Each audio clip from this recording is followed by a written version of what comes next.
أما كتب أهل السنة فهذه معي ما فيها أي كلمة أن عمر قال هجر أو كلمة مسيئة للرسول نهائيا. بل كبار علماء السقيفة اعترفوا أن عمر قال أن رسول الله يهجر. شاهد معي نسيم الرياض للخفاجي المصري الجزء الأول صفحة 411 يقول: وأما الاختلاف الذي وقع عنده صلى الله عليه وسلم كما ورد في الأحاديث الصحيحة من أن النبي صلى الله عليه وسلم قال في مرضه: ائتوني بدوات أكتب لكم كتابا لا تضلون به من بعدي. فقال عمر: إن الرجل ليهجر.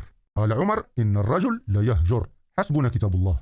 فلغط الناس فقال: اخرجوا عني، لا ينبغي التنازع لدي. إذن القائل هو عمر. إليك عالم آخر، مجموعة رسائل للغزالي صفحة 483 يقول: فقال عمر: بخ بخ يا أبا الحسن، لقد أصبحت مولاي ومولى كل مولى. فهذا تسليم ورد وتحكيم. ثم بعد هذا غلب الهوى لحب الرياسة، إلى أن يقول: ولما مات رسول الله قال قبل وفاته: ائتوني بدوات لأزيل لكم إشكال الأمر وأذكر من المستحق لها بعدي.